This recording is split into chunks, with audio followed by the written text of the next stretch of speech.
best. Today I want to show you 26 little mistakes that can lose you games and ruin your win rate, and how to avoid these mistakes best. Here comes Pepper. Let's get right into this, starting with the first mistake, which is not pressing any key when a ball is contested when your player is closer to the ball. If you look here, my opponent doesn't press anything, but I press pass. And in situations like these, the game will always prioritize the player who pressed something, even if the other player is a lot closer. This can not only win you the ball, but sometimes it's a matter of goal or no goal. As you see here, my opponent pressed nothing at first, which resulted in Neymar getting to score even though he was behind the opponent's defender. Same situation here. Opponent presses nothing, I press through pass, I get to score. In situations like these, always press something to contest. Pass, shot, anything is better than pressing nothing. The next mistake is one I see frequently, especially when using my gegenpress formation, and that is not securing the ball. The very first priority when winning the ball should be putting it into a position where you can't lose it again. Here, for example, I lose the ball, but instead of moving away or passing to secure the ball, my opponent moved right into me, allowing me to score a goal that was completely unnecessary. Another situation is this, which is a mind game. We both see that the most reasonable play would be a pass down. Therefore, my opponent thinks that I will try to move Maradona there to intercept it, as this would be the most common answer, and moves the other way. However, I anticipated his train of thought and went straight for the other option, winning the ball this way. Had he just secured the ball by moving backwards, I would not have gained possession. You can do mind games like these, but only do them if the risk is low for you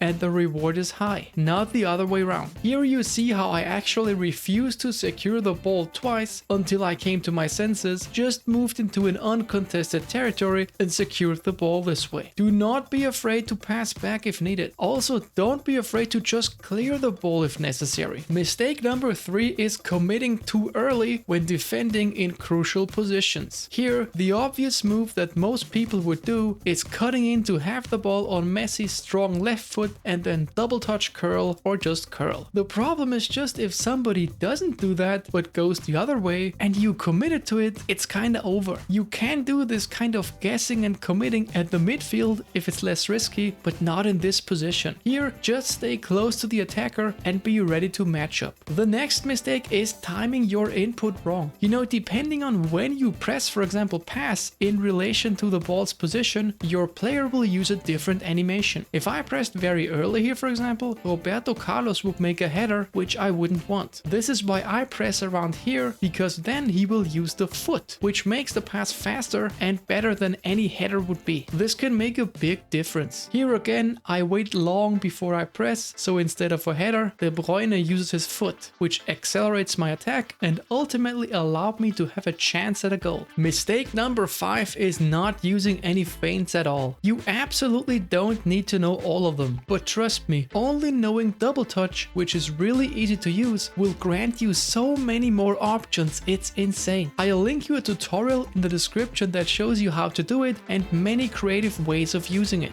The next mistake is about the power bar. In this situation, my opponent wins the ball, but not only doesn't secure it, but he also almost fully loads the bar for his next action. This allows me to take the ball from him. The thing is, your animation won't start before the loading of the power bar is complete, obviously because the game needs to know what you will do. This is, by the way, a big disadvantage of pass assist 3 compared to 1 or 2, because with 1 or 2 you can make longer passes with minimal input, allowing you to pass faster. So loading the bar so long is not what you want to do here. You have two options. Number 1 is just tap the cross button slightly and try to get the ball away from here. Still dangerous. The best way here would be to just press shoot, because shooting in your own half will automatically fully load the bar instantly, letting you clear as fast as possible. The 7th mistake is always playing the same formation and sticking to it no matter what your opponent does and how the game goes. You can do so much to get an advantage, like man mark wingers, see where your opponent has weak players? Can you for example put your Gullit against a player who is weak in the air? Anything. Does he defend with 3 defenders only? Can you make your wingers use this? There are so many things you can do. I'll link you another video in the description where I played against a top 10 player who I even saw at rank 1 on PC a while ago, and where I made a formation and playstyle change for the second half, and it will blow your mind how much of a difference it made. Next up is mistake number 8, charging directly towards opposing players when defending.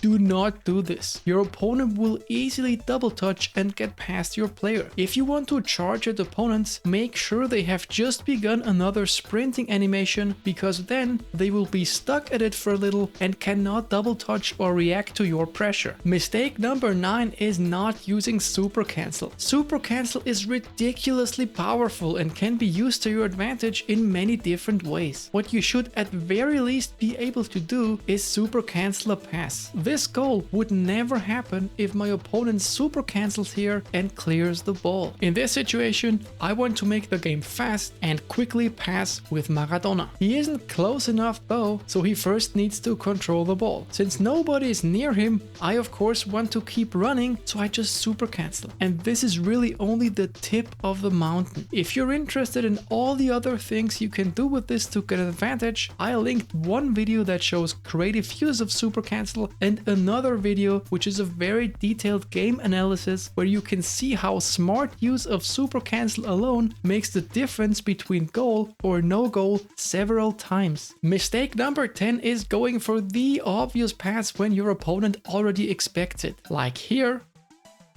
or here.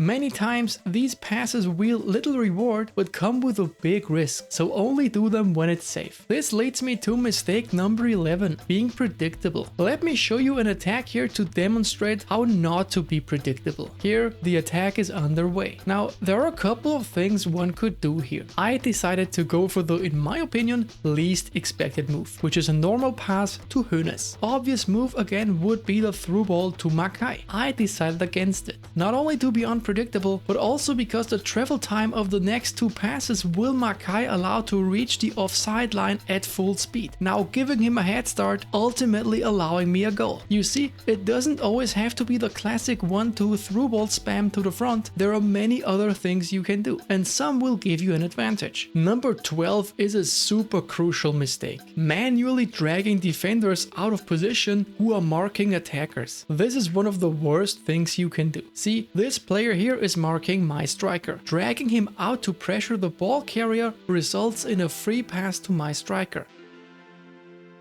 Same here, this player is marking my striker, so manually selecting him and moving him away is a very bad idea. In almost all cases, the forward who was previously marked will end up completely alone and in a prime position to score a goal. If you control a defender, do it like I did here with Wan-Bissaka and then with Theo Hernandez, and always move in a way that the through ball is not possible. Here's an example. I pull Vieira back a little, then hover forward blocking the passing lane, and also preventing my opponent from sprinting, because if he did, I am so close I could just launch into him. This reverses the situation because now the pressure is on him, because if he doesn't act quickly, my players will have caught up, and this often leads to players having to take a quick and suboptimal decision. There is, however, a reason why you would sometimes purposely drag players out of their marking, but it's mostly along the defensive line and it's pretty advanced and highly situational. This is done to manually influence the marking patterns. If you look here, the marking situation isn't really what I want it to be, because the attack is coming from above. Especially this pairing here is what I don't like, because my defender is between 2 opponents, but I want him to be close to this one, because the other one isn't relevant, as a pass to him would take so long, my defense could readjust anyway. So what I do is I purposely move Wan-Bissaka into empty space just far enough away from the player he marked. Then I switch to Vieira to take care of the attacker. And look what happens. I can now use Vieira to get close, I have Wan-Bissaka as a backup for even more pressure, and the most important thing, the marking in the middle changed just the way I wanted it to. Now the The 3 strikers are marked, the lowest player isn't, and I have 2 players to pressure the ball carrier. Delicious. Don't worry about this too much though, it's not like I do this consciously, it's really extremely situational. The next mistake is taking unnecessary risks. This situation isn't any risky at all until my opponent chose the single most dangerous pass to do, which made me win the ball and ultimately score. Had he just kept the ball or passed to a player on the wing, for example, nothing would have happened. Mistake number 14 is not using manual goalkeeping. Manual goalkeeping is a wonderful thing that feels extremely satisfying when pulled off correctly and can make the difference between win or lose. It's also very easy to learn, so if you're not using it, I've linked a tutorial in the description. Trust me, it is worth it. The next mistake is bad use of second man press. In this situation, my opponent not only pressures my ball carrier, but also uses second man press on him. By this, he completely opened up the middle for me, allowing me an easy attack. If you use second man press and realize it wasn't good, you can simply quickly manually switch to the player and then back to revoke it. I think one of the best uses of second man press is to pressure your opponent from behind or from the side while you cover the passing lane or the front. You have to be really careful not to pull out important players. Doing so may grant your opponents great chances. Number 16 is passing at bad angles. This can often backfire. Here, I was too greedy and chose a horrible angle for the pass and immediately got punished. Same here, instead of securing the ball, I went for a greedy pass at a bad angle and it obviously didn't work. Try to avoid this as much as you can. Next up is number 17, not defending kickoff goals. Whenever my opponent has a kickoff and I suspect him to try, I pull a player that's strong in the air back, who will then either just collect the pass or contest the header. You can also just head it back if you like. If you do this and your opponent doesn't attempt the trick, you can just move your player up again and tighten the space this way. If you have to, just head the ball to your keeper. This is mistake number 18, by the way, not heading the ball back when you should. Sometimes it's just the safest option. Of course, don't do it all the time and don't waste time by doing it, don't be a jerk, but if you feel like you're not comfortable with heading it into your midfield, or if your opponent is attempting a kickoff goal, just head it back. Take it easy. Shaka. The next mistake is keeping the ball just a little bit too long. Probably happens to everybody that we just take that one more sprint to get into a better position, which happens to be one too much. Instead, we should just stop the ball, see if we have a good passing option, and reassess the situation rather than trying our luck. Number 20 is wrong use of sliding tackle. This is how you should use it.